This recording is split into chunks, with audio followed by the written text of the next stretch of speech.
Welcome to RetroLogic episode 70. I'm Dan Caporello here with Sam Wagers and our very special guest, community member Eston Huff, also known as Solo Something, here with us today to talk to us about World of Warcraft and a bunch of other stuff. But RetroLogic isn't just a podcast, it's also a blog.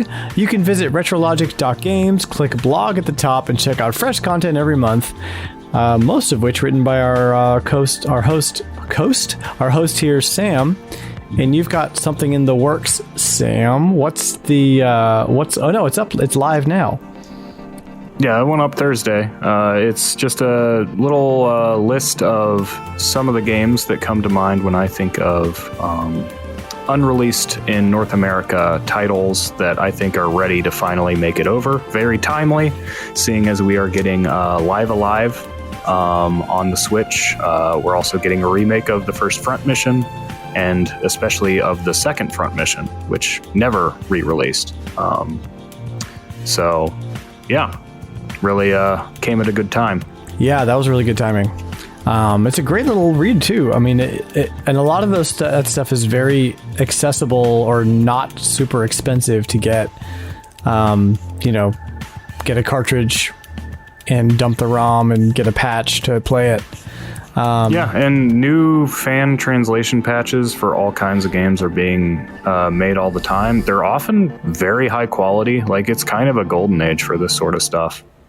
Awesome. But all the same, it's interesting to see that, on the other hand, we see like full-blown remakes or even like retro style remakes like we're getting with Live Alive on the Octopath engine.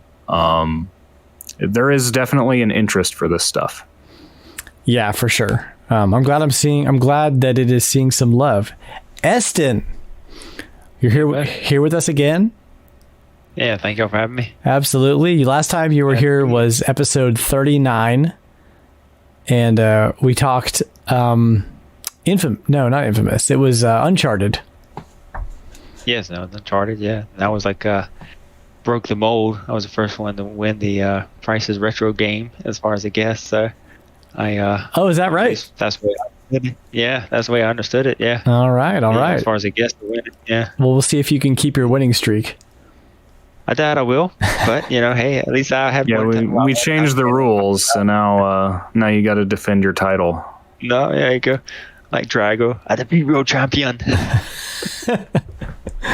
Exactly. So just a bit of housekeeping before we jump into the show. We are right smack dab in the middle of Breath of Fire-bruary. Hopefully you're playing some Breath of Fire game, and we will talk about how we're going to do the content for that game later in the month. Also, Sam, I believe you and Liam and Flightsy are going to be recording our postponed Odama-rama podcast episode this week. Is that right? That should be the case. So stay tuned for that. Awesome. That's going to be great. I'm really looking forward to that. I'm sorry that I can't be there. My life is just a brush fire. So, Icebreakers. Eston, what did you buy this week? What did you play this week? Sure. Purchases. Well, not this week necessarily, but within recent. I got Pokemon Arceus. Then I actually bought Horizon Forbidden West. And then I bought the Ys 9 Monstrum Nox because I need to still play that one. And then, oh God, if you want to count pre-orders, Mario Strikers, I put down some money to pre-order that.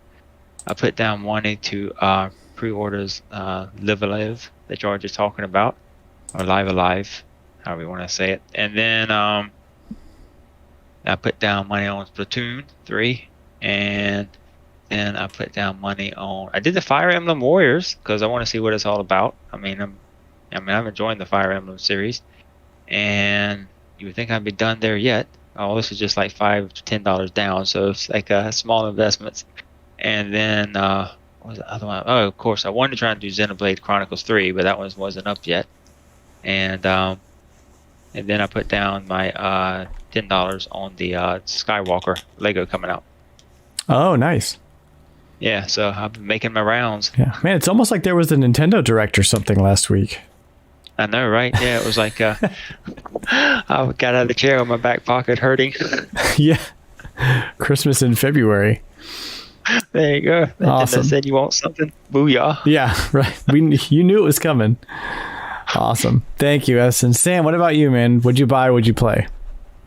Well, I haven't bought anything. I haven't pre-ordered anything yet, but I expect to be picking up a lot of games this spring, so I'm kind of keeping my wallet shut for the time being. But I did play a lot, and speaking of Breath of Fire-bruary, I finished Breath of Fire Dragon Quarter. So playthrough clocked in at about 16 hours total. So, I mean, for an RPG, it is short. Now, it is a game that is intended to be played through multiple times. So upon clearing the game, you receive a new D ratio, which allows you to enter secret areas that you can't on your first playthrough. And you also do, it's kind of like a New Game Plus in the way the game's weird save system works. It kind of carries over the same stuff you've been able to carry over, but your level does reset to 1. But I don't think I'm going to replay it just because I have so much other stuff to play. I'm like, I don't think I can do that. I did really enjoy the game, though. It was starting to drag a little bit.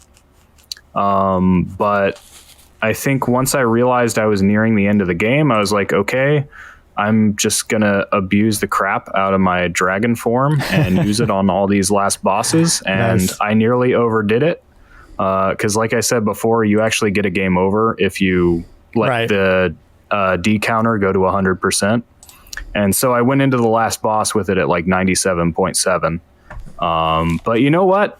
It's fine, because, mild spoiler, you have to let it go to 100 on the final boss. It actually goes over 100, because it's the big climax. Oh, dang. Yeah, but it was a fun, interesting game, so I'm glad I got to finish that. I do recommend it. I've cooled on it a little bit, because as interesting as it is a flawed game. But yeah, if it sounds cool to you, pick it up. I think it's worth the attention. All the cautions necessary, though. Like, just because you like the other 4 games doesn't mean you necessarily like this one. But after that, I kind of been bouncing around across a bunch of things. But the big thing is the triangle strategy demo. I played the heck out of that. I played through and I rebooted my saves so that I could do both missions on the fork. So chapter 3, you get to choose where to go. And I did both of those. And then I played through it again on hard mode because I was like, you know what? I wonder what hard mode's like. I actually would recommend hard mode because the game really sets itself up to not ever actually be all that hard. Because I didn't know this until I played on hard, but if you actually just straight up fail a mission, you restart and you keep all your experience points you earned during the mission. So you could literally just keep doing the same thing over and over until you're high enough leveled that it works. Which kind of, in some ways, I would argue, voids the point of a strategy game. I don't know if they're gonna... I think that's a good way to kind of...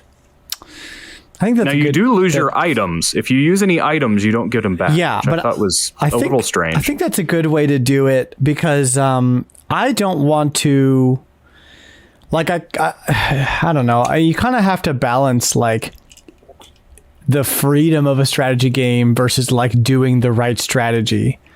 So like if you want to do the wrong strategy over and over and over again, like that'll work eventually, but you'll save a lot of time by doing it the right. Like you're still punished. So I don't know. I don't want to make a strategy game so rigid that there's no room it's always a tightrope, I think, with strategy RPGs for sure. In particular, because when you can win by just leveling up, it removes the strategy element. I mean, that was one of my problems. That was one of my problems with Final Fantasy Tactics on the original. Was it was way too rigid. Still amazing, but very, very rigid. Does the demo carry over if you buy the game? Yes, the demo carries over. Now the demo caps your level at 5. I don't know if the final game is going to like that would be an interesting way to do it, would be to have a level cap per chapter. Like, we're not going to let you level up past level 5 until you get to chapter 4. Oh. I don't think the final game's supposed to do that. And you can also grind levels outside that anyway, because there are maps at the camp, like practice maps you can do that earn experience and even money. Oh, that's great. And even like materials and items. And you can replay those as many times as you want. And presumably harder ones unlock later in the game, but they only give you 2 to play in the demo. But yeah, I mean, all the progress carries over. The interesting thing too is that playing those maps actually increases convictions as well, which I thought was something that was dictated only by your like story choices. So it does seem like you don't have to worry about that too much. Yeah, well, that's nice. It'll be interesting to see if you ever get stuck, like not being able to convince your allies to make a decision you want to make, because I haven't had that happen yet. It does seem like a lot of it comes down to the information gathering and the exploration phases and stuff too. But anyway, all that to say, I love Triangle Strategy. It's great. It's probably going to be my favorite game this year. It's the only game from the Direct that I pre-ordered. So there you go. And not that I don't intend to pre-order other games, but that one's coming out the soonest. Like I said, I haven't pre-ordered anything. I mean, honestly, I don't see a huge value in like I've never wanted a game and found it out of stock everywhere. Like, it's mostly just so that the money's spent, so I don't spend it on something stupid. Now can't afford it when it comes out. It's a personal problem. Arceus had a problem being in stock when it came out. I talked to some people that were trying to get Pokemon Arceus and they couldn't find it. Oh, really? Store. Yeah. Yeah, that doesn't happen very often, though. So I hear Sam's point. It's more of a personal problem for me. What else? And I mean, it depends where you live and all that. But yeah, Breath of Fire, Triangle Strategy. I also just kind of dabbled in a couple other things. So I actually circled back to Castlevania Circle of the Moon because I was thinking about what to play on the TurboGrafx, and there is of course Rondo Blood there. So I picked up a TurboGrafx last week. I talked about that, and I was like, wait a minute, I never finished Circle of the Moon. So I started playing some more of that. Still a lot of fun. Getting to a point where I'm more hazy on. I think I beat the game before, but maybe I never did. I remember this 2 zombie dragons boss, and then I got to an area after that I don't remember at all. So I don't know. Maybe it's just really hazy on me. And I also played some Sin and Punishment on the N64 app on the Switch.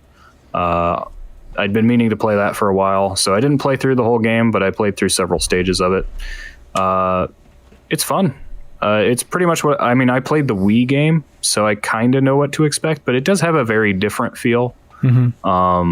Just by nature of being an N64 game and not a Wii game. No pointer controls here. So, and I did put a little more time in with Crusader Kings 3. That's just the ongoing saga of my Waluigi creator character. The expansion came out and I had a lot of paralysis because now like cultures matter a whole lot more as of the last update. And I was trying to figure out like, well, which culture should I do something weird here? But ultimately, because a lot of it's like deciding where you want to play, because you can pick anyone on the map and just play as them at the start of a game. But of course, I inevitably had to settle on the independent county of Plock, because that is a real place. That is a real city in Poland. It still exists today. So wow. But in 867, it's an independent county, or rather chieftainship, because most of the area there is still tribal in 867. But yeah, Waluigi did not get off to a very good start. That game's probably run into the ground. I started getting invaded by everybody. My player Air, which of course was named Wario, when he was 4 years old, wanted to participate in a tournament, and being Waluigi, I said, sure, do it. And now he is horribly disfigured. Goodness. So yeah, that's just what happens in this game. That's the life. Yep.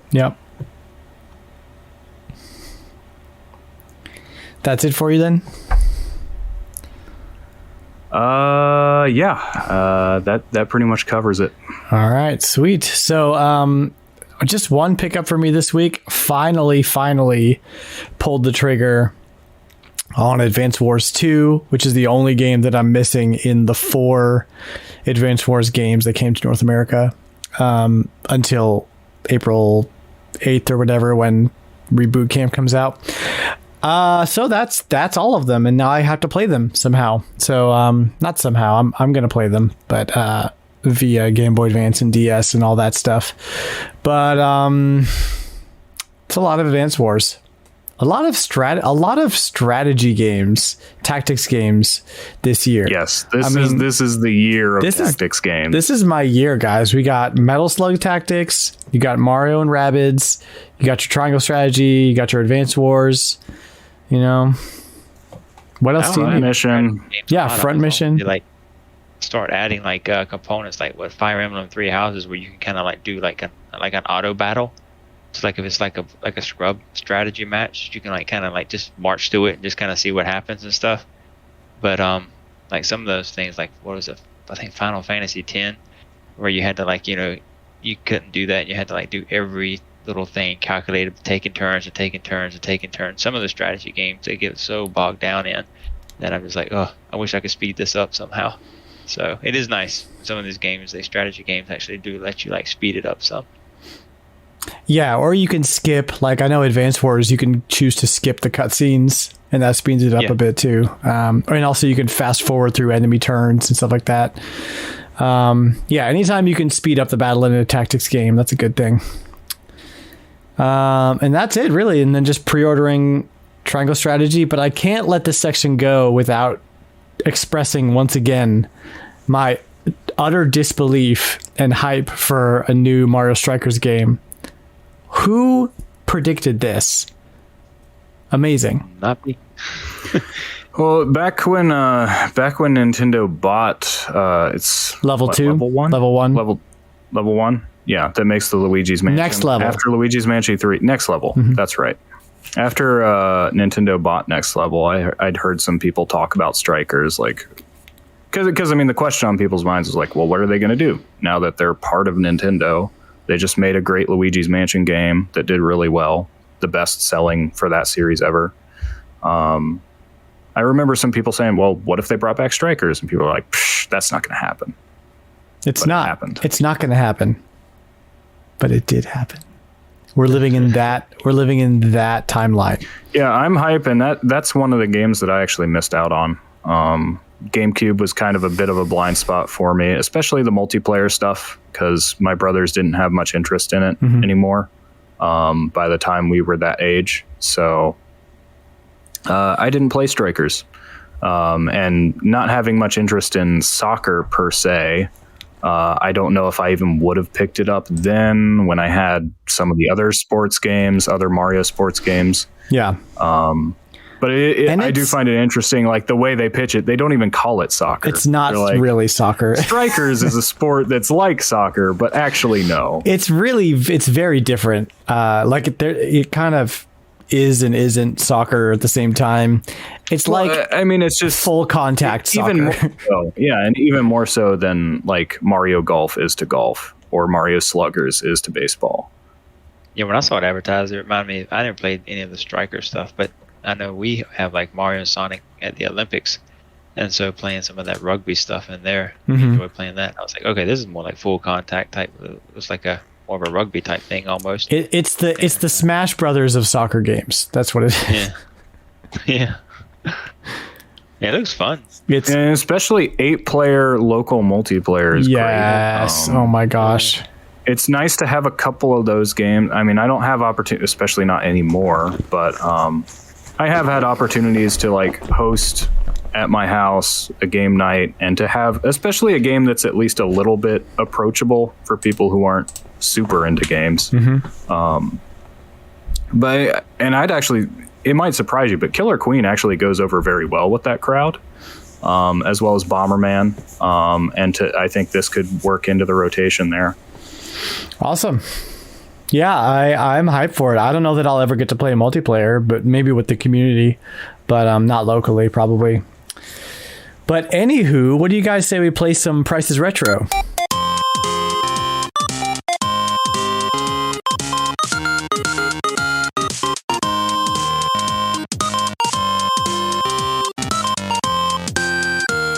So, if this is your first time playing Prices Retro, this is how we play. I'm going to list off 4 or 5 games, and you're going to guess how much the lot of games is worth in total.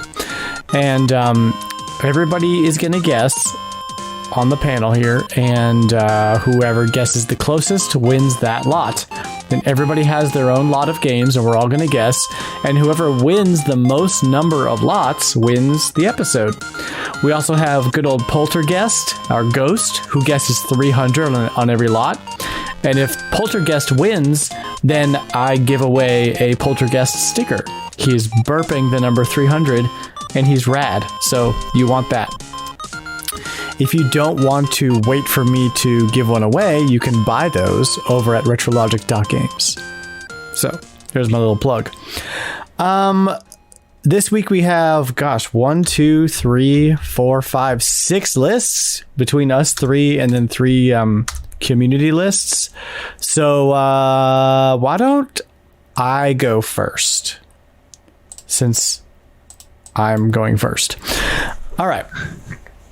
My list has a very distinct theme. I hope that you can guess what it is. Game number 1 is Madden 2003 for the Game Boy Advance, loose. Game number 2 is Madden 2003 for the PlayStation 2, loose. Game number 3 is Madden 2003 for the Xbox, loose. And game number 4 is Madden 2003 for the GameCube, loose.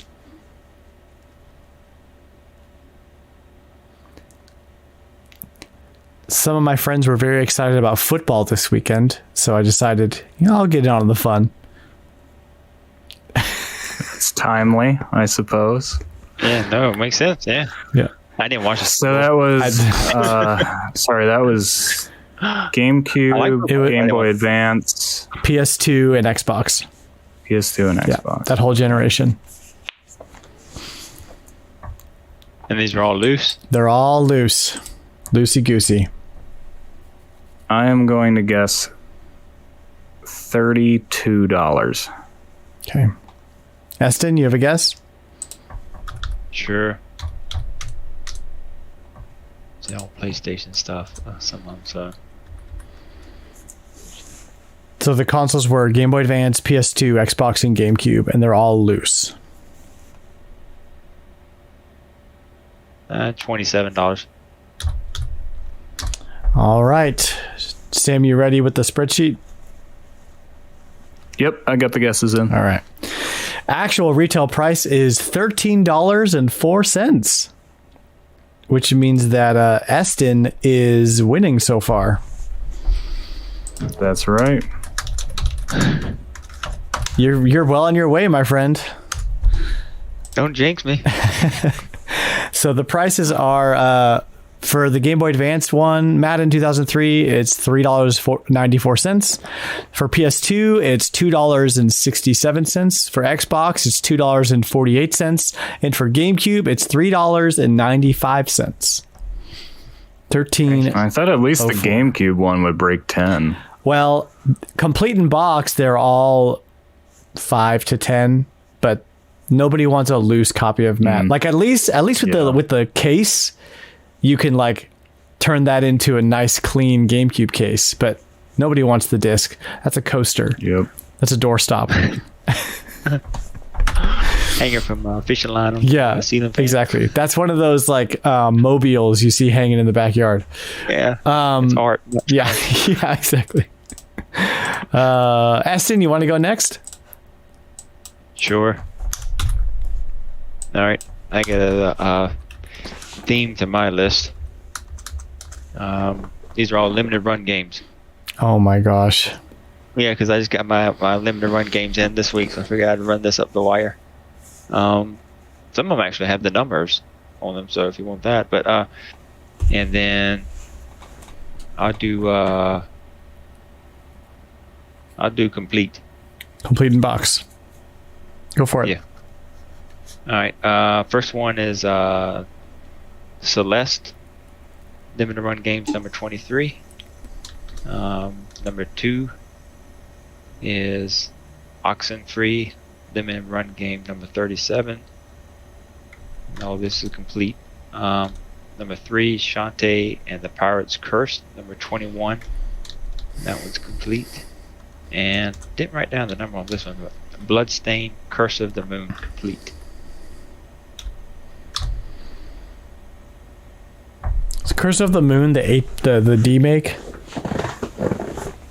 The 8-bit one? Or was that the like real one? Real one. Okay. Curse of the Moon? Bloodstained, Curse of the Moon.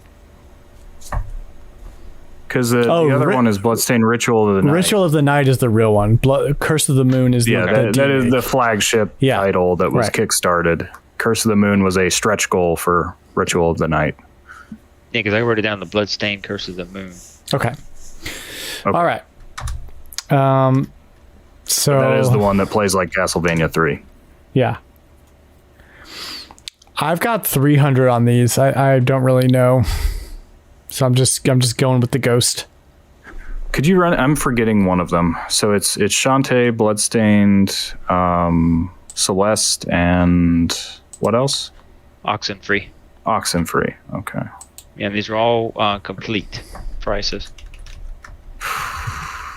I'm gonna go higher and say 375. All right. And then I just can't remember how the game goes. I just tell you all the total retail price. Yeah. What's the total? All right.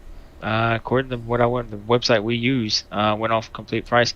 Total is $1,164.54. God. Well, I was not close, but I did take the round since I guessed above Dan and the Ghost. Dang it, Sam. Jeez, man. Would you have I'm pretty sure it's higher. I have no idea. I know those but go... I didn't think that higher in any way. Like, I know some of those go for a lot, but I wasn't thinking those common ones would... I don't know. Eston, do you have the individual prices too? Yeah. Yeah, you may start from the top with the complete price on them. Sure. Yeah, Celeste, complete, $144 even. Oxenfree, complete, $82.15. Shantae and the Pirate's Curse, complete, $699.89. Oh, it's Shantae. I could have guessed. I wasn't too far off on the first two. That's about what I was thinking. Bloodstained, complete, $238.50. Amazing. Ridiculous. $1,000. Amazing. All right. Sam, that's you. I guess it's my lot next. So it's your lot in life. Yeah, we'll see. My list is inspired by the recent Nintendo Direct because there were a lot of remakes and re-releases in there. Let's do it. So I'm going with the originals. I've got Advance Wars for the Game Boy Advance, loose. Assassin's Creed 2 for the Xbox 360, complete. Chrono Cross for the PlayStation, complete. Klonoa 2 for the PlayStation 2, complete. And Star Wars Force Unleashed for the Wii, complete. Those are, if I'm guessing right, those are all over the place.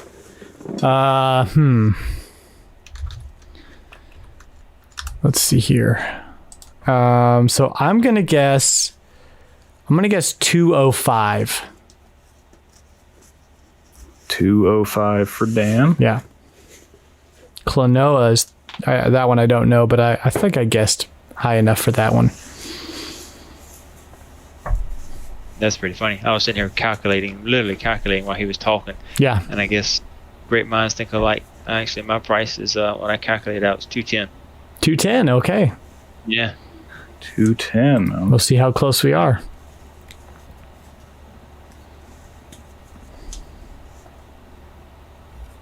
All right. Well, you are both a little bit high, but you're not too far off. The total is 161.43. So Dan takes the round. All right. We're tied up right now. Yeah. Advance Wars for the Game Boy Advance Loose, $45.18. Assassin's Creed 2 for the Xbox 360 Complete, $4.61. Chrono Cross for the PlayStation Complete, $41.66. Klonoa 2 for the PlayStation 2 Complete, $64.95. Oh, I thought that'd be more than that. Star Wars The Force Unleashed for the Wii Complete is $5.03. I was close. Part of the reason I picked Klonoa 2 and not Klonoa 1 is because Klonoa 1 would just make the rest of the list like irrelevant. Yeah, well, it's like several $100s. I assumed it was pretty high up there, but so that messed me up. I thought The Force Unleashed would be more. Yeah, well, not Wii games though. Wii games are still pretty reasonable unless they're first party or RPGs. Yeah. And I thought it'd be more than like the cost of lunch though, or something like that, like $5. Yeah, right.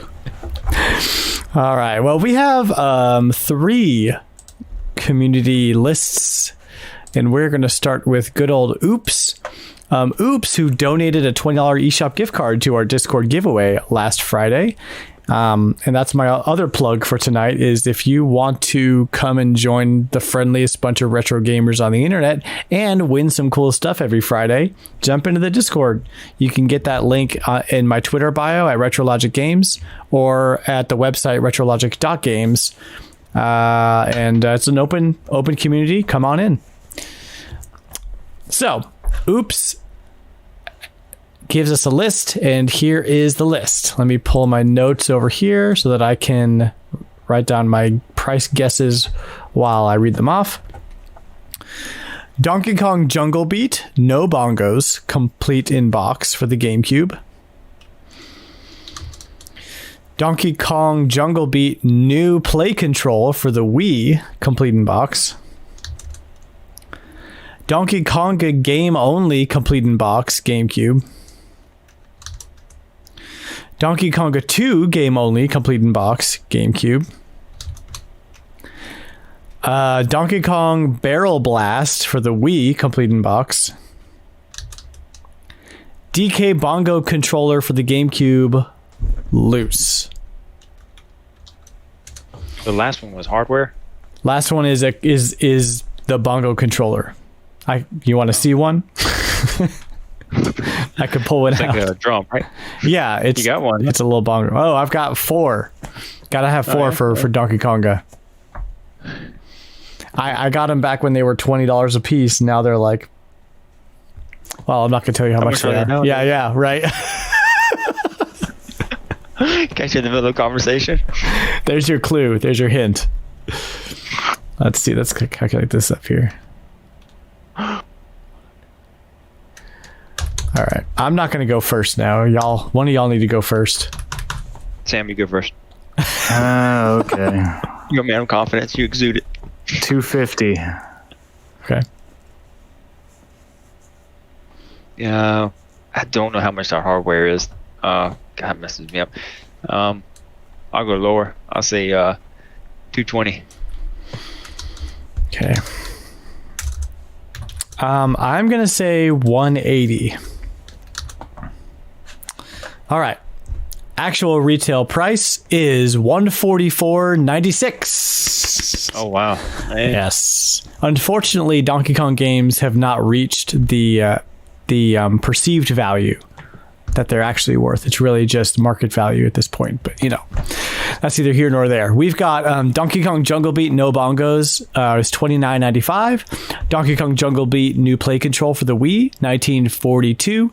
Donkey Kong Jungle Beat complete in box.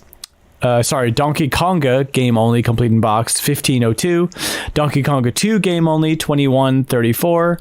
Donkey Kong Barrel Blast for the Wii, $19.93. Donkey Kong controller, $39.30. $40 for a bongo controller, guys. What's the deal? What's the deal with that? They made that Donkey Kong 3D game. That'll bring back Donkey Kong in full force. Man, let's do it. I'm ready. Let's freaking do it. Kirby got one. Now next up is Donkey Kong. That's it. He's next. He's next in line. There you go. So I won that round. Next up, thank you, Oops, by the way. Thank you very much. And thanks for being a member of the community. Skinny Matt. Skinny Matt gives us a list, and I'm afraid. All right, here we go. Gonna get my list sorted here. Hang on. Pow. And game number 1 is Little League Baseball for the NES. Loose. Micro Machine 64 Turbo for the N64. Loose. Small Soldiers for the PlayStation. Complete in box. Itchy and Scratchy Miniature Golf Madness for the Game Boy. Complete in box. Ooh, complete in box Game Boy. That is all of them.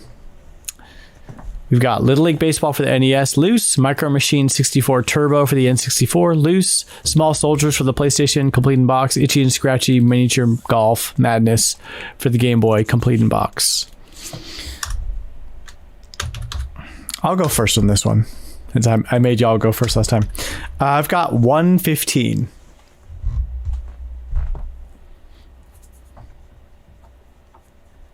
Domingo? Go ahead. Whoever. I'll say $80. I guess I'm the lowest guess because I'm thinking 70. All right. 80, 70, and 115. Actual retail price. Oh, where is the total? Where's the total? Oh, he didn't give us a total. Hang on, guys. Let me do some quick calculations here. Boop. I'll read them off to you while I say it. Okay, Little League Baseball is $10.23 plus Micro Machine 64 Turbo is $17.58 plus Small Soldiers for the PS1 is $24.45. Wow. And Itchy and Scratchy for the Game Boy complete in box is $430. Wow. Well, I got 482.26 there. 482.26 is what I have. So the Ghost wins that round. Oh shoot, the Ghost wins that round, bro. If he wins the next lot. So right now it's you with 2 and the Ghost and everybody else, including the Ghost, with 1. That's right. So we could have a tie next round. And we've got Flightsy up, so it's a wild card. Thank you, by the way, thank you, Skinny Matt, for being part of like just the community as a whole and being just a cool guy overall. Really appreciate you.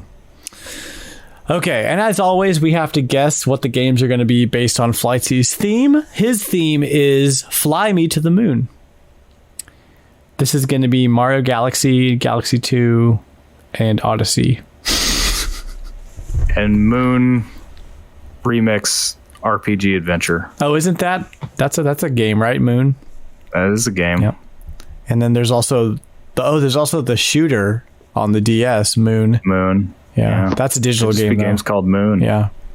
There's only 2 that I know of. What else has Moon in it? Sailor Moon. Lunar. I mean, that's Lunar. That means moon. But what about the Lunar series? Yeah. Mm-hmm. Yes, No Man's Sky is not a series. So it's not any flight series or anything like that. Flying in outer space. Fly me to No Man's Sky. I don't know. Let's find out. Let me erase my list here. And game number 1 is DuckTales for the NES, complete in box. Famous moon level there. Of course, obviously. Super Mario Odyssey for the Switch, complete in box. Portal 2. Switch? That's Switch, yeah. Portal 2 for the PC, complete in box. PC. All right. Definitely famous moon levels. Super Mario World 2 Yoshi's Island for the SNES, complete in box. And Kirby's Adventure for the NES, complete in box. Wow. Okay.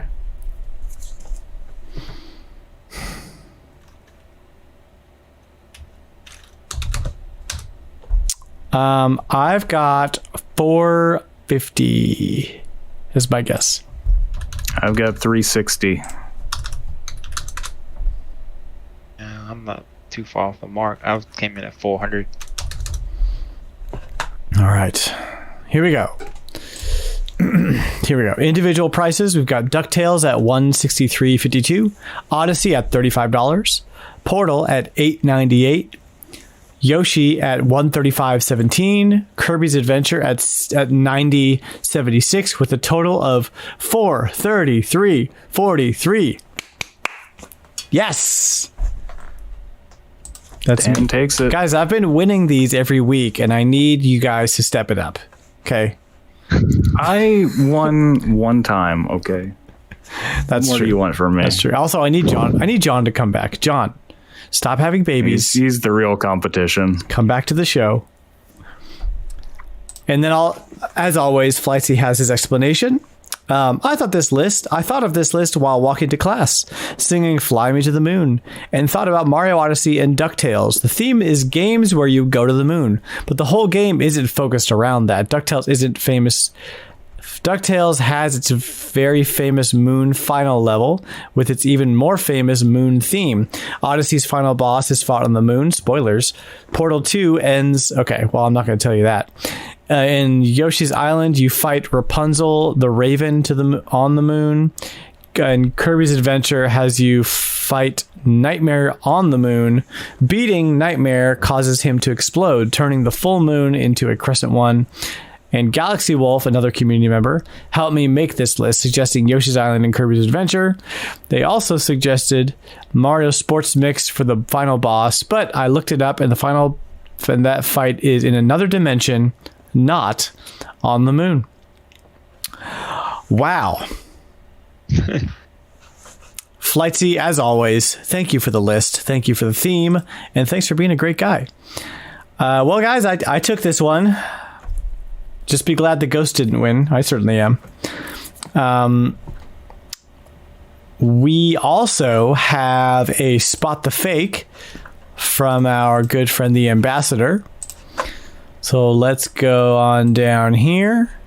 And, oh, sorry, it's not Spot the Fake. It is Explain Games Horribly. So, what he does is he gives us like a sentence that describes a game in a bad way, and we have to guess what the game is. So, if you guys are ready, let's jump into that. Game number 1. A blue nun and an orange nun meet on a bridge over spikes and settle their relationship differences.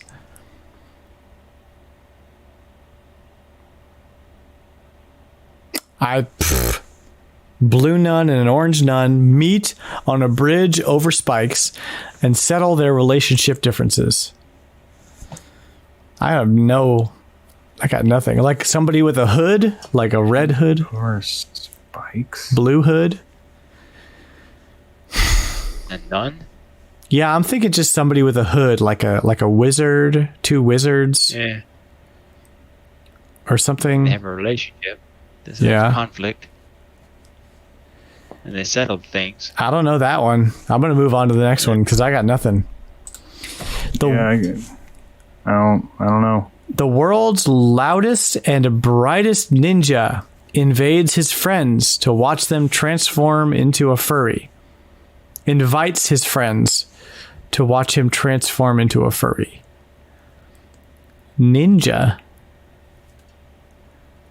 Ambassador, you gave us some easy ones last time, and now you're testing us.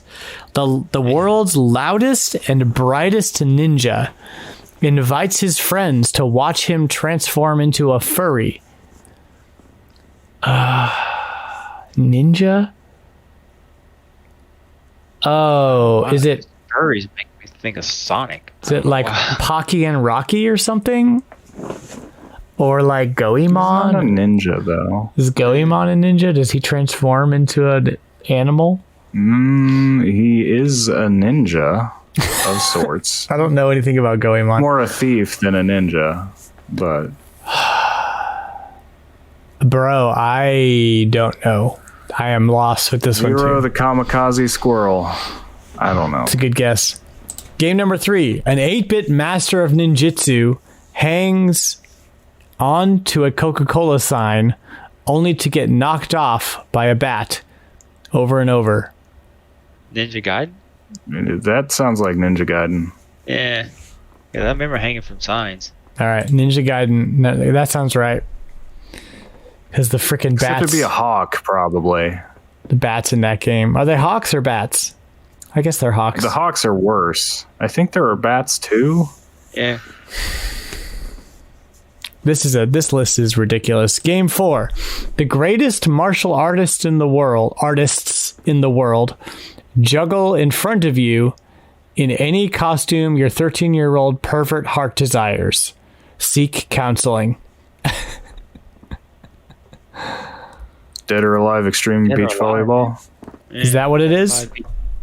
Wait, did you say juggle or jiggle? This- Because Jiggle. that makes a difference. Jiggle, yeah, Okay. it's probably Dead or Alive or like yeah. Well, is there one with a costume? Just like a All of them. okay, all of them. costume. All right. That's all Fair enough. fighting games. Fair enough.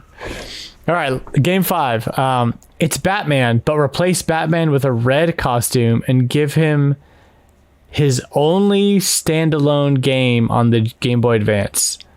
Biggest crime of the century. Iron Man? Deadpool didn't have a game. I mean, not Deadpool. Is it Deadpool? Batman? Iron Man is the Marvel Batman. Yeah. I wouldn't say that. And I don't think he had a Game Boy Advance game. He's red. Iron Man didn't have a GBA game? Are you sure? I'm not sure. Because there's a lot Definitely of not game. a famous one. It is not. Daredevil was never a game, was it? Oh. It's Beautiful Joe. Yeah. I guess. I would not compare him to Batman, though. He's a superhero. Did Beautiful Joe have a Game Boy Advance game? Oh, yeah. He had a DS game. Oh, wait. Maybe he didn't have a Game Boy Advance game. I think there's only 3 games. 2 on the GameCube, 1 on the DS. Maybe you're right. Dressed in red? A superhero dressed in red? Or like... Spider-Man. Yeah, but... That doesn't feel like the Ambassador, you know? No. We've got Ninja Gaiden. I'm too hung up on Batman. Yeah. It needs to be a very close approximation to all Batman right. for me. Let's get some answers here. I'm feeling fatigued on guessing. All right, answer number 1: a blue nun and an orange nun meet on a bridge over spikes to settle their relationship differences is Mortal Kombat. What, bro? You better. That's a little far fetched. I don't know about that. That is a poor explanation. Are there nuns in Mortal Kombat? I guess he's referring to like Scorpion and Sub-Zero. I guess I don't know. Are they nuns? Blue and orange would be Scorpio and Why did he Sub-Zero. say nuns? It's so confusing. Scorpio's more yellow. It's so confusing. Yeah. All right. Call him none. Game 2. The world's loudest and brightest ninja invites his friends to watch him transform into a furry is Naruto Storm. Oh yeah. I wasn't gonna guess that. I don't even know what that is. Thing. Yeah. Games based on other franchises, I'm probably not gonna. That's just not what I'm gonna think of first. So game 3, 8-bit master of ninjutsu hangs on a Coca-Cola sign and gets knocked off by bats. We guessed Ninja Gaiden. And it is Ninja Gaiden. So there's a definite ninja theme here. Yeah. Yeah. 4, the greatest martial artists in the world jiggle in front of you in any costume your 13-year-old pervert heart desires is, we said Dead or Alive Beach Volleyball. It is... he goes, Madden 2006, ... JK, it's Dead or Alive. Well, good.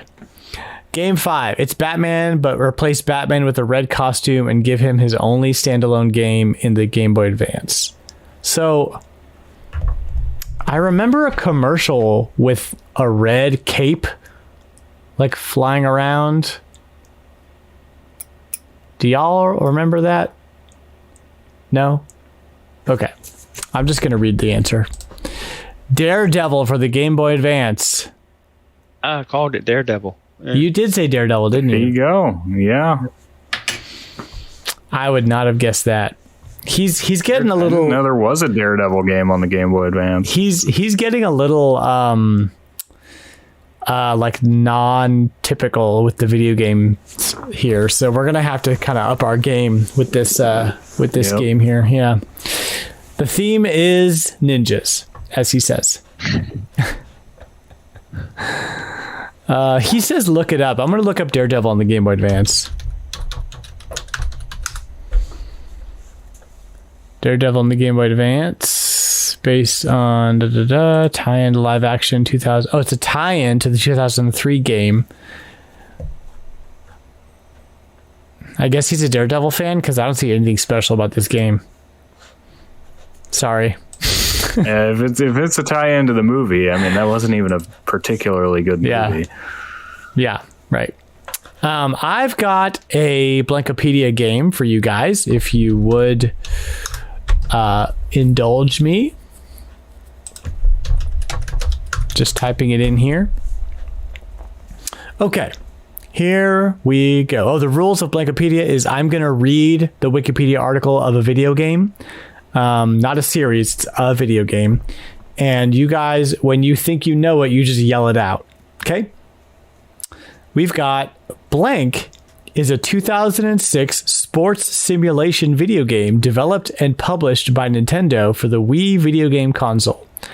The game Wii Sports. I was wondering if you guys were going to get that one quickly or slowly. I've got one more.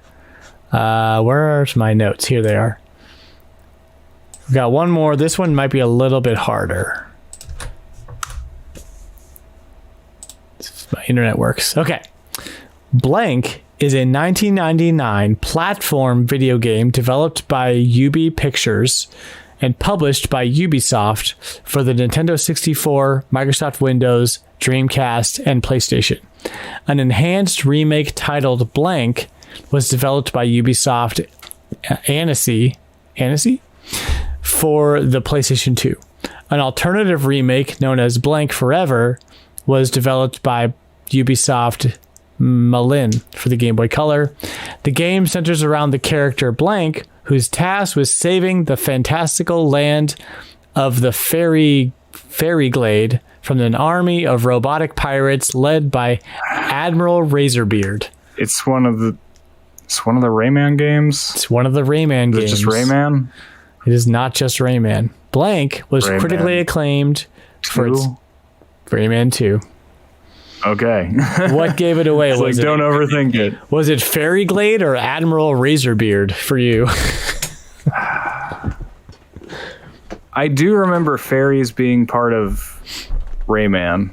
I remember that it was an Ubisoft property.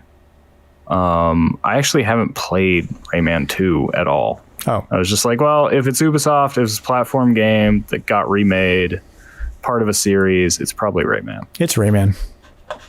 Guys, that's The Price is Retro. Let's jump into our topic featuring our good buddy Eston. But before we go, I want to remind you to check out the Price is Retro database over at RetroLogic.games, where you can see all of Season 1's stats, games we guessed, prices, all that stuff. Our good buddy Flightsy built it, and it is amazing. Go check that out. Now, let's go take a quick break, and when we come back, show topic, World of Warcraft.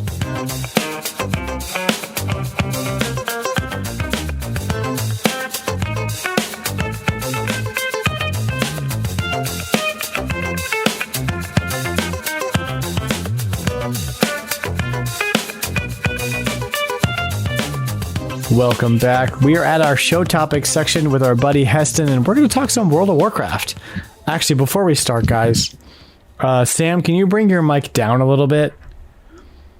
Because I have to bring I have to bring Eston up, and I only have one knob for both of you.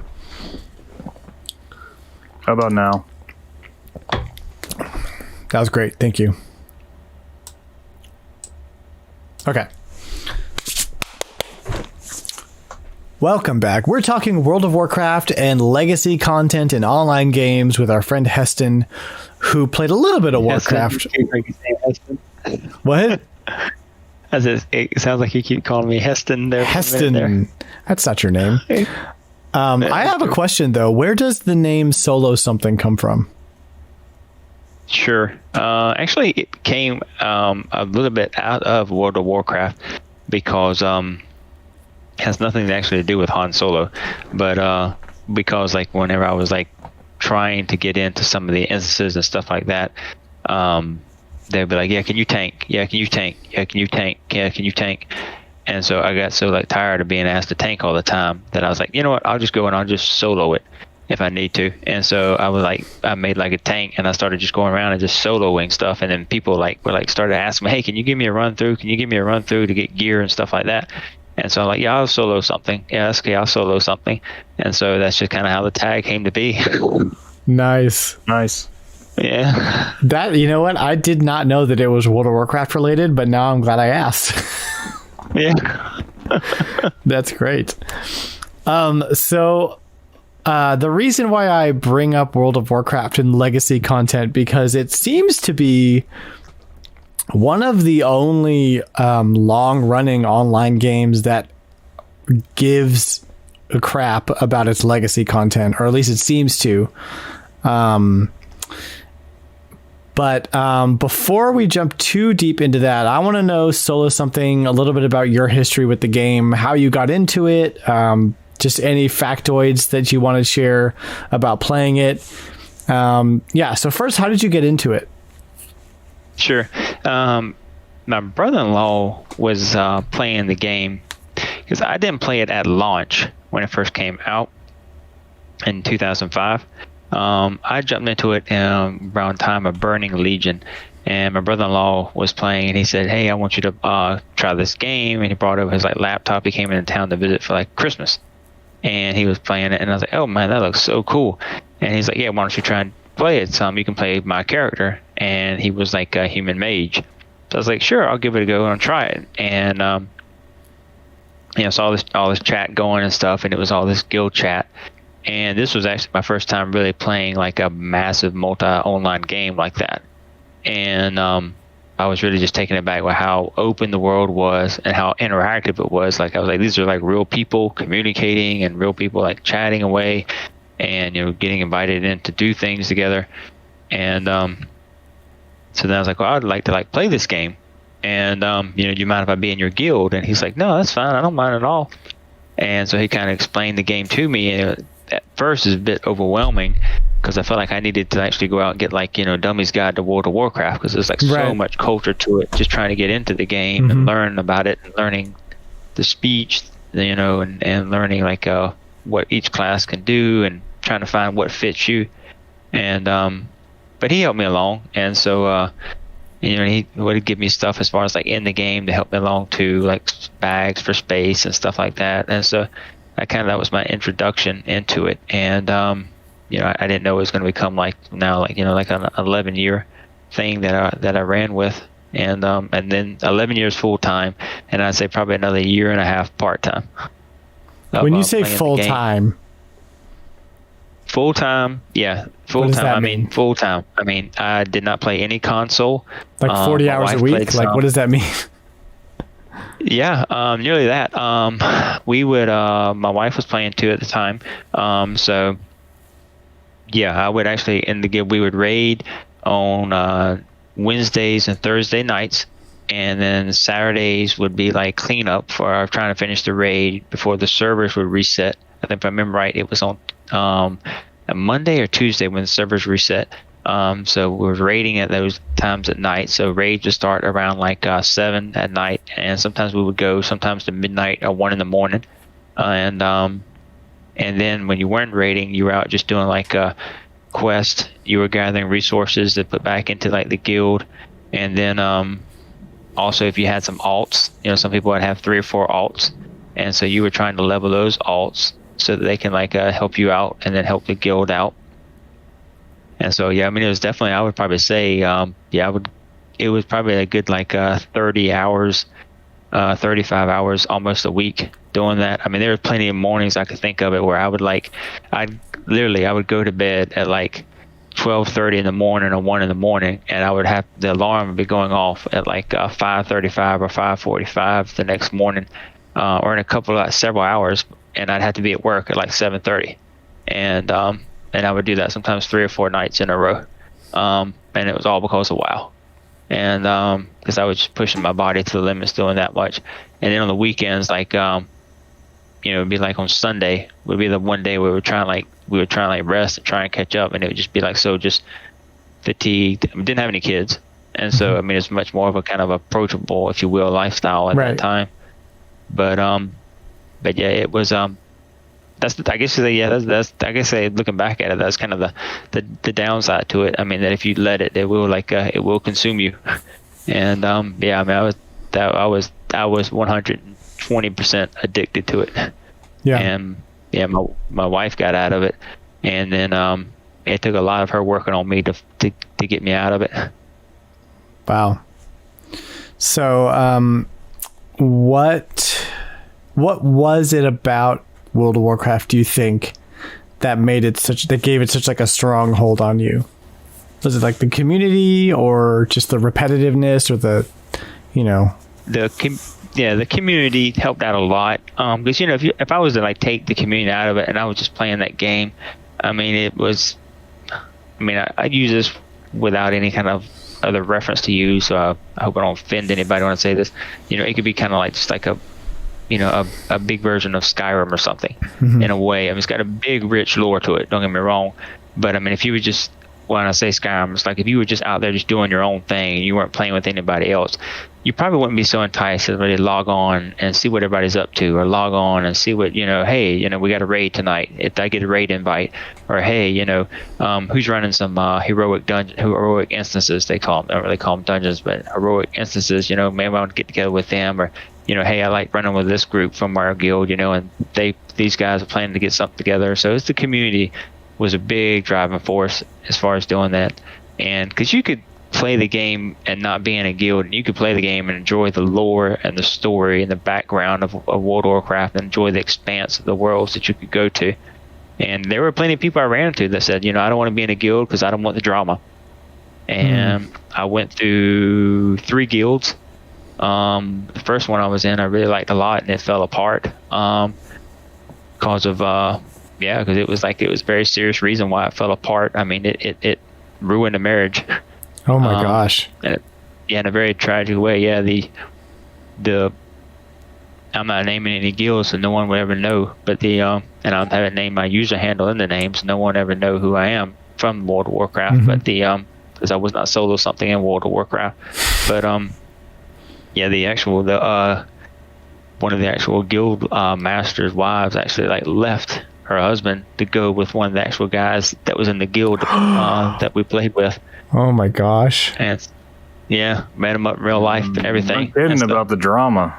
Yeah, and so the guild fell apart and all that other stuff, and I messaged them when I found out about it. I was like, hey man, sorry all that happened and everything and stuff, and yeah, so I mean but for every yin there's a yang. I mean, there was people that met in that game and had real life marriages in that game and found their soulmate in that game and went on and found love and produced children and had a happy life and stuff like that. So I mean, it's not all.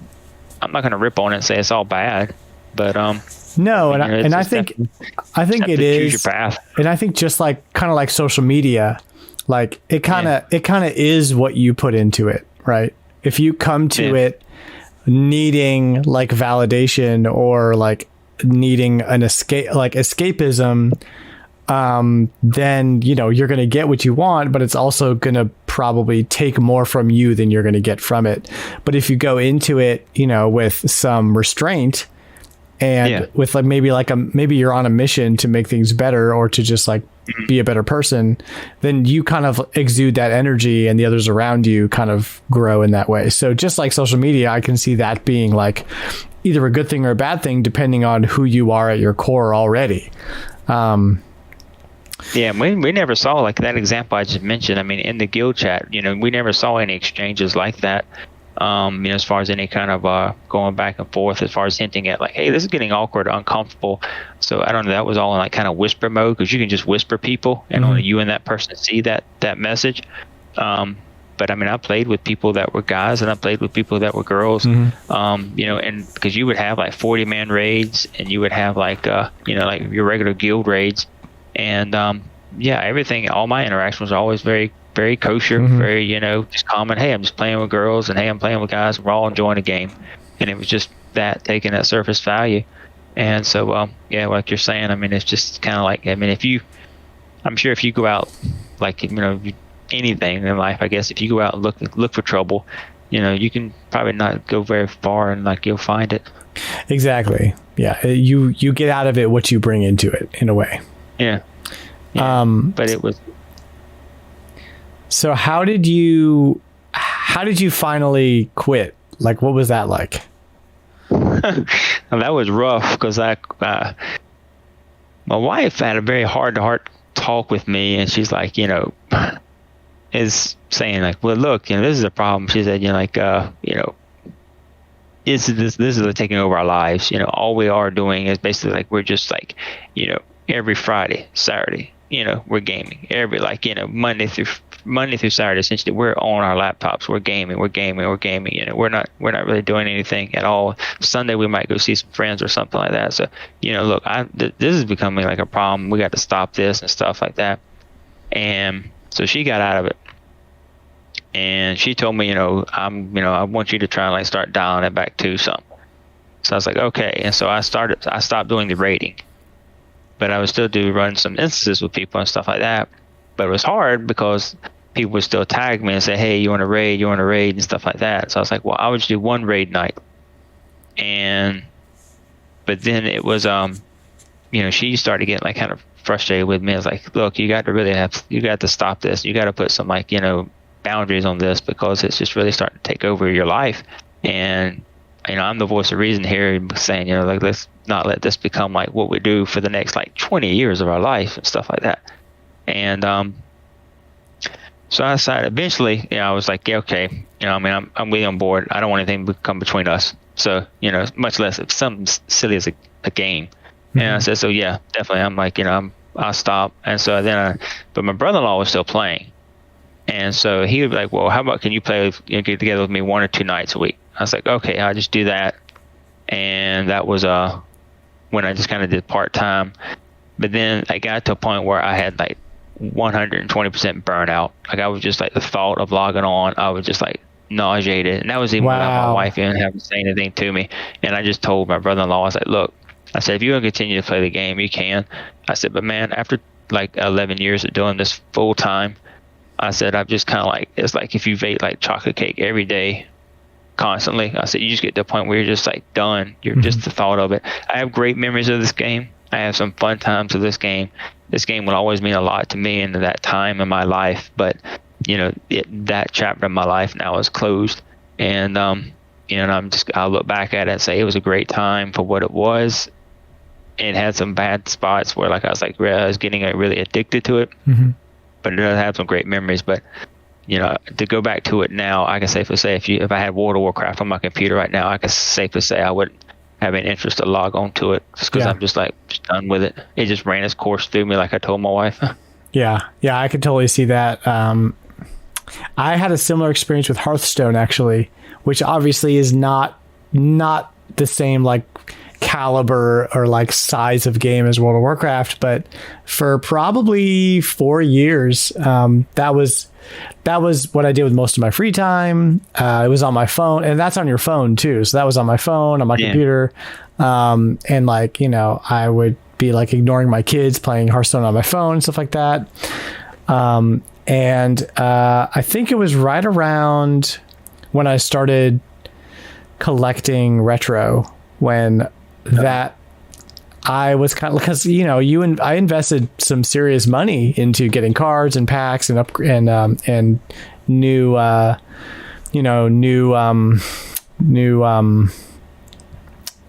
new editions, and new cards would come out and stuff like that.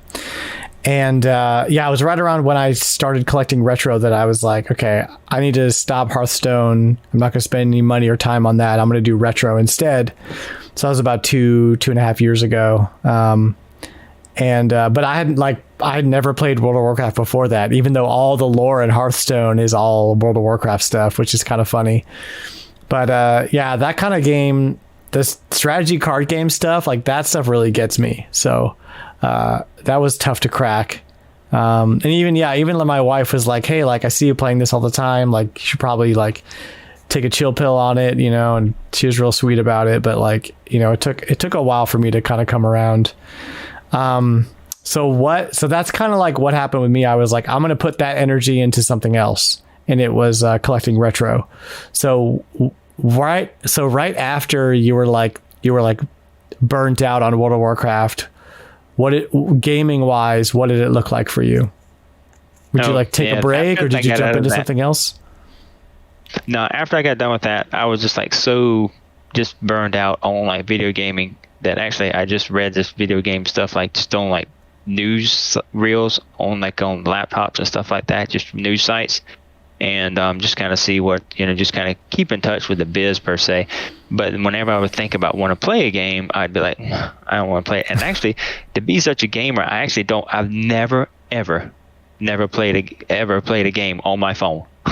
I've never downloaded a game on my phone and never done anything. And to this day, I don't have any games on my phone. So I'd have my smartphone with me, but I'd read news, but I never played any games. And so then I actually, around the time, I was about that for about, I'd say half a year.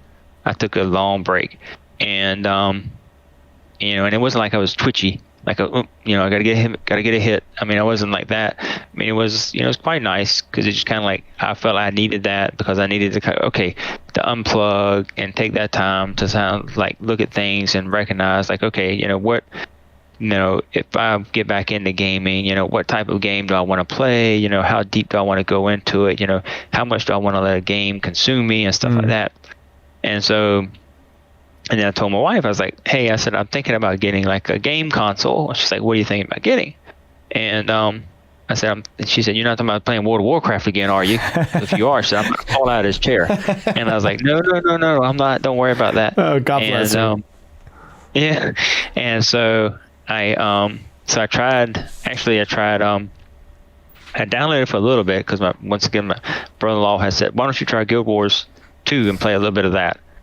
So I've traded Guild Wars 2 and I played it for about maybe like around like a month. And I was like, well, it just feels like I'm playing Warcraft kind of a bit again because it kind of feels like these feelings are stirring him again. So I quit that. And then I tried the Final Fantasy Online and I played that for like maybe like a couple months. And I was just like, after I played Final Fantasy Online for a couple months, and I would say a couple months, I meant just maybe 2 months, and I was like, this feels like Warcraft all over again. Then I was like, I kind of feel like I'm kind of done with this kind of like living in this world. And so I just like, I like RPGs, I like JRPGs, but I think I'm kind of done with that whole MMOG where it's like, you got to be in a guild, you got to do this for the guild, you got to do that for the guild. I'm ready to just kind of like be a little bit like more laid back atmosphere. So I stepped away from it, and that was when I told her, I said, how about can I just get like a PlayStation 4?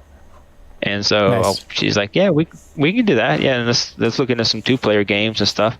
So I got that, and since it bears relevance in this conversation, and around that time, my son came along, and she was talking, and she said like, whenever our son, whenever he has a game, I want him to have a family friendly game system. So let's get him like a Nintendo. I was like, oh yeah. And I started telling him about all my stories growing up with the NES and the SNES. And I'm like, I told her, I said, I have all these years of gaming.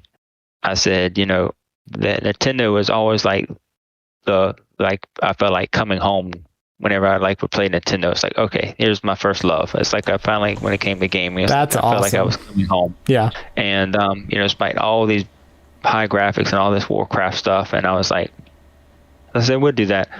And so we got my son the Switch, and and then I was like, I remember looking up at her, and I was like, yo, I said, Nintendo's got like lightning in the bottle here. I said, no. And I started playing on the Switch so much, and the PlayStation 4 started collecting dust. And I was like, I said, so I got to hit you up with something. She said, what's that? I go, I kind of want to get a Switch because I'm not monopolizing my son's Switch. And she's like, okay, well, you got to give up something if you're going to take something. And I go, okay, I'm fine with that system. And she said, okay, and I want to see you do it. And I said, all right. She said, because I'm serious. I don't want it to become like, we have like, I don't want us to have like the Switch, the Xbox, the PlayStation, all that, because then I don't want it to be like kind of like the whole entire like gaming consuming our life again. And so I got rid of the PlayStation 4 and I traded in for like a Switch, my own Switch. And that was like how I got back into like to the gaming. And to this day, I mean, I see stuff like my brother-in-law plays with that Star Citizen and stuff like that. But I don't have any. It's kind of ran its way through my blood. And I don't have any interest getting back into it. Did with any of those sorry, any of the other games you tried, did you ever like join a guild or try to join a guild, or did you ever have anybody to play with per se? I think you said like somebody tried to get you into Guild Wars 2, right? Yeah, my brother-in-law. Yeah, I played with him, and he got me into like his guild that he was in there on, and so I was on there for a little bit, and that was actually where I discovered like Discord, because he's like, well, we communicate through Discord, and I was like, okay, I was used to Ventrilo and through Warcraft, and he's like, yeah, just try the Discord, and I was on there for a little bit, and then that was like, yeah, through my brother-in-law and there's people in that guild, and I ran with him for maybe just 2 nights. And then I called my brother-in-law and I was like, hey, I said, look, this is kind of just, I hate to say it, but I'm just like, I just feel that this burnout feelings.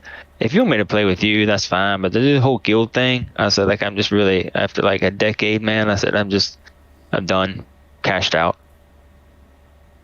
And so, and then Final Fantasy Online, that one I did not play with anybody in any guild. That one I just wanted to try it and to see what the story was about. And so that one was totally just me playing the game by myself, and then just kind of just feeling like, okay, I mean, it's a great game, polished game, it's to be fun for whomever out there enjoys it. I'm not trying to take away from anybody's fun of playing these games, but just coming from the background I came from and my experiences, I was just like, well, this makes me feel like I'm just kind of like, here I am, instead of playing Warcraft, I took Warcraft out of its place and I put Final Fantasy in its place. So I asked because I tried a couple different MMOs and I just decided they weren't for me. But like, that's what I hear people say all the time is, well, it's really about, connecting with people and like, you have your guild mates or you have your friends who got you into the game and you play with them all the time. And I never had that. So I'm just like, I don't get it. And that was my impression of, I started with the free to play ones because the subscription model turned me off, but I tried WoW eventually. And especially then after playing free versions that were just imitating it, it's like, oh, this is it. Like, I don't get why people would play this all the time, but it was definitely the community, because it was like my brother-in-law and my wife was involved, and then we had our guild mates, and like, I mean, it was like, so it was definitely a community that builds there. And so, man, and you start to get like, that feeling of like, okay, a sense of like, a belonging, of a brotherhood, if you will. So it's that will drive it a lot. You kind of replaced that community with Nintendo Dads and RetroLogic, where now like we're your community, like we're your guild or whatever. For being Nintendo fans.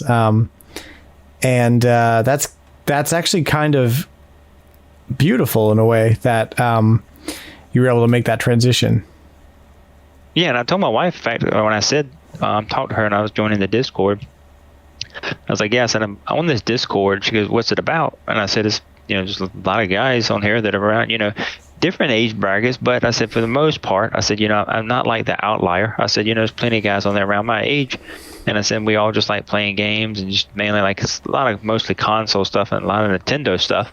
And I said, it's very casual. There's no drama. I said, and then I laughed at, when I said that to her, I said, what are we going to talk about? Like, no, you're wrong. That game sucks. No, you're wrong. Your game sucks. I said, I don't really see us really getting into that kind of conversations. It's not Twitter.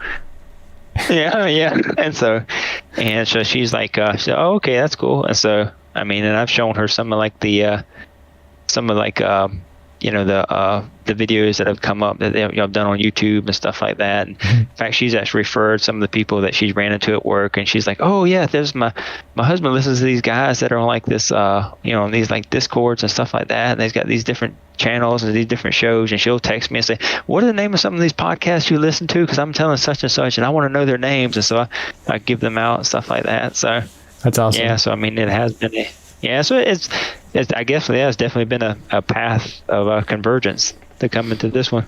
Yeah, for Discord. Sure. And I just think community is so important just in general. And really, with this topic certainly didn't go the direction I thought it was going to go, but I'm happy to talk about the importance of community, especially in regards to like mental health, because you had an addiction, but there was still a community there. And then once your wife pulled you out, you kind of refound that community. So that's great. And I can say like this community, like it's a different community. Like the one I had in Warcraft, if you took away my brother-in-law, and my wife playing, it would not be anybody in that community, in all fairness, that I would feel like I could direct message and say, hey, can I get your advice on something about work? Or, hey, can I get your advice on something about this? What's your take on this? I would just feel all kinds of awkward and just feel like this is very uncomfortable and stuff like that. And, this is when in doubt, don't. And I would be like, I'd be filled with all kinds of doubt. When in doubt, don't. Yeah. And so, but yeah, I mean, and so it's like, it's this, I would say, is more of a harmonious community. And I feel like much more relaxed and much more peace. Awesome. Well, speaking of community, we've got a couple of questions here regarding World of Warcraft. First of all, we have Andros from the good old guys over at Nintendo Pals. Go check out those guys. He says, I'm still sad that World of Warcraft basically killed regular Warcraft. I would love to get more RTS games in that series. And I'd have to agree. Loved Warcraft 1, 2, and 3. Man, some really good fun memories there. And then also we have $2 Hero from my other favorite podcast, Nintendo. No, they are all in. Sorry, guys. So many podcasts. All in a Nintendo podcast. He says, I'm a dyed in the wool WoW fan. My dad and I beta tested the game, played religiously for years, finally dropped off after Pandaria. When it comes to legacy content, I actually think WoW should get more credit. WoW Classic is such a cool idea, and it's bundled with the subscription you already have. So what is WoW Classic for the uninitiated? Sure.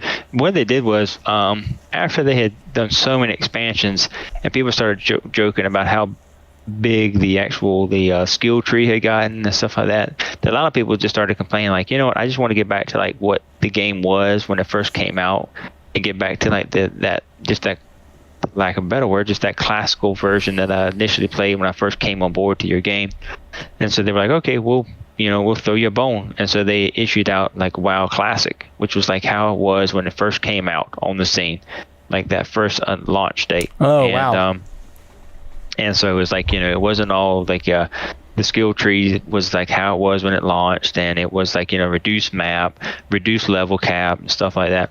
And ironically, if I remember right, that the WoW Classic actually was more popular than the actual the Big Brother at that time. That's funny. People were just wanting that to kind of come back, and that was that when that happened, actually that was around the time, because that the Pandaria is right when I was getting out of it, and so that was when WoW Classic came on the scene. So I never played WoW Classic, and because at that point I'd kind of stepped away from it and stuff.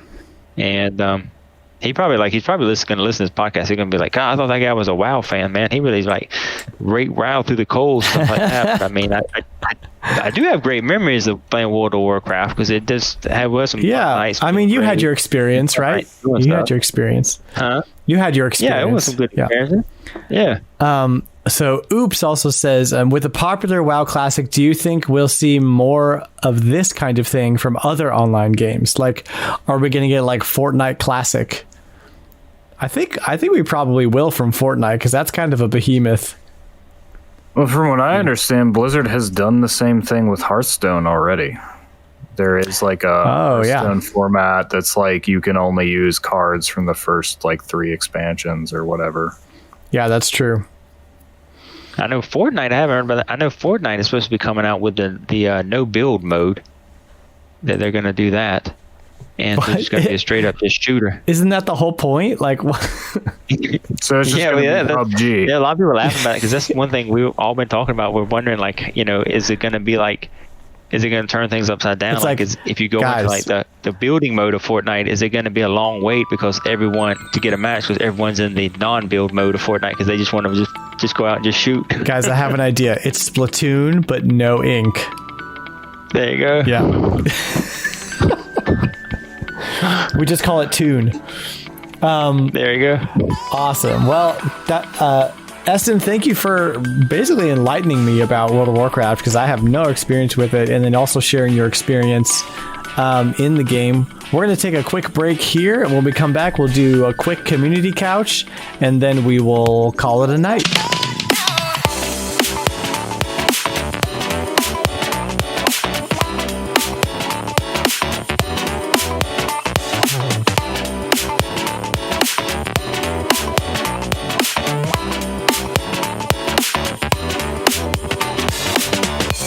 Welcome back.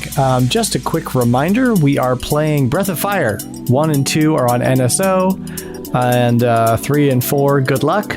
And then Dragon Quarter. If you have a PS2, it's a cheap game to pick up. So we're playing those this month, and then at the end of the month, I'm going to have a special guest on a podcast to chat more about Breath of Fire. So make sure that you are staying tuned to all of that. Also, don't miss this week's Odama-rama episode, which was postponed, featuring Sam, Liam, and Flightsy. Woot. Questions. We've got a couple of community couch questions, and both of them are from Flightsy. Good old Flightsy. He always stacks the episode, and I really appreciate that about him. He says, so about that Nintendo Direct, how has the Direct changed your financial plans this year? And what are your most and least excited? Well, first, let's do 3 questions. There's 3 questions here. First question is, how has the Direct changed your financial plans this year? Took out a small loan. Yeah. I both quit a job and got another job so that I'd have more money and less time. So that didn't work out, did it? There you go. He says, what are you most and least excited about? Eston, what about you? Most excited and least excited? You can probably see over my shoulder probably what I'm most excited about. The poster hanging in the background. Yeah. So, yeah, Xenoblade 3. Yeah, I'm really stoked about that. And least excited about? Oh, gosh. Trying to think everything that they showed advertised. I wouldn't say least excited about, probably just more disinterested in maybe, or I need to see more about it, is, and I can't remember the name of it, but it was that one, I'm just such a disservice, I couldn't draw it up, I can't name it. That's right? All right. It was that one, it was like, it showed like. I put you on the spot. Yeah, it's no worries. I can be on the spot. Yes, it was almost like a darker game, and if I want to say it had like demons type stuff in it or something like that. But it was it almost like a little indie game from the Direct. I can't think of the name of it. Was it the zombie game? There's like zombie something. Yeah, it's like a zombie because I'm not a big zombie game. I've never played a single Resident Evil game. Okay. And I've seen all the movies, but I'm not a big zombie game guy. So that was probably the one I'm not dislike. I would not use that word. I'd probably say least interested in. Yeah, let's use that. Sam, what about you? Well, I'm probably the only person that got really excited when I saw the word Vonzer on the screen. You and me. Every iteration of any like live reaction I've seen is just people going, "What is this? I don't understand what this is." I was like, dude, it's Front Mission. Yes. It was actually a repeat of the Advance Wars reboot. Like there was a slight disappointment when I was like, oh, it's just a remake. They're not like rebooting the franchise and continuing it, but they're testing the waters. The announcement that Front Mission 2 is coming, because that's one that was never, because the first game, I mean, it was remade on DS, I'd still like to get this, especially because I only played the original. And the DS version, as well as Front Mission First. So the game's actually been remade twice. This will be the third time it's remade. So there was a port to the PlayStation, which was for the original Front Mission First, which was called that. So I assume that content's going to be in here, which was also included in the DS remake, which adds a after you beat the game, you unlock a second campaign where you play as a different group of characters who are on the other side of the main war. Cool. It's actually supposed to be like a lot harder too. So that'll be interesting because that wasn't in the Super Famicom release. But as for the actual main game, it's like I did just play it, so I'm not actually that excited to like play it again per se. But hey, it's by summer I may feel differently. I definitely will put off trying to play Front Mission 2 now and just wait for the remake, I think. I really hope they remake Gun Hazard too, because that would be awesome. Yeah, I want to play Gun Hazard, crying out loud. Probably my most exciting thing is Live Alive, because that came out of nowhere. I mean, Front Mission came out of nowhere too, but that's one that I know about it. I know enough about it to know that I like it, but I haven't actually played it at all. And it's getting like the full HD 2D treatment. Yes. And it looks really good. Yeah, this look good. I'm surprised y'all haven't mentioned Chrono. This community, I thought Chrono Cross has the unfortunate... it has the misfortune of coming out one day before Advance Wars, so... Oh, okay. Just ill-placed timing. Yeah. Yeah, and... Yeah. Now, I did see, and it is because it is called Radical Dreamers Collection for a reason. This actually includes the text-based game Radical Dreamers, which was a Satellaview game that's supposed to tie Chrono Trigger and Chrono Cross together. So that's cool. Oh, that's neat. Maybe we'll see some Chrono Trigger content coming down the line. So for me, most excited, probably the one that I had the best reaction to was Mario Strikers by far. I love Mario Strikers, the whole series. And just I would never have bet you in a million years that this was going to happen. So I'm very excited. Least excited, honestly, I have no interest in the Xenoblade games. No worries, no. Yep, I'm with you there. And obviously I know I'm in the minority because this is what they bookended the presentation with, was Fire Emblem Warriors and Xenoblade. And both those games, I forgot. That's how disinterested I was in Fire Emblem, is I totally forgot that was even. Well, to me, it's more because it's a Warriors game. That too. So those two for me. Then finally, what's your hottest take about the Direct? Anybody got any hot takes? Mine is that the Direct could have ended after Mario Strikers, and it would have been the best Direct in years. So. Mine is, I think they at some point they're going to have to give us some kind of indication as far as when Breath of the Wild 2, at least a season is coming out. Yeah, but I mean, I kind of went into this thinking that's going to be this year's E3 game. Christmas, maybe. Yeah. And it may not even come out this year, but if it's coming out this year, it's coming out holiday, and they will give us a lot of info on it come Christmas. I think Splatoon didn't really have a great showing. It's just felt like they needed to show something, and then they focused on Salmon Run. That was weird because Salmon Run's not anything new. They showed some new mechanics and some new weapons and stuff. Yeah, and that's new cool. Bosses. But honestly, I kind of glazed over it, even as much as I love Splatoon. I've had this perception of Splatoon 3 the whole time. I don't think it's really going to change the game all that much, and that's fine. I'm okay with that. It's been long enough since Splatoon 2 is getting updates that I'm okay for just more of the same. New maps, new weapons. That's enough sometimes. Yeah. It doesn't have to reinvent itself. With Splatoon 2, when you played the campaign, that playing the campaign never got you any experience, did it? No, not that carried over to unlocking weapons. Because that's what I like in multiplayer. 3, to have that campaign where it gives you experience. And really, like, my biggest question for Salmon Run, I know a lot of people were asking, like, will it be available all the time? Because that was the case in 2. But actually, I think after the game had a few updates in, I never had the experience of wanting to play Salmon Run and it not being available. What I would like them to change is for you to be able to select your weapons for Salmon Run, because that always irritated me, that it shuffled the weapons randomly in between every wave. I hated that too. That was a big challenge because some of the weapons are just bad. It did kind of force you to try new things though, which I appreciate, but not in a competitive, like, give me some time with it. I don't know, teach me how to use it.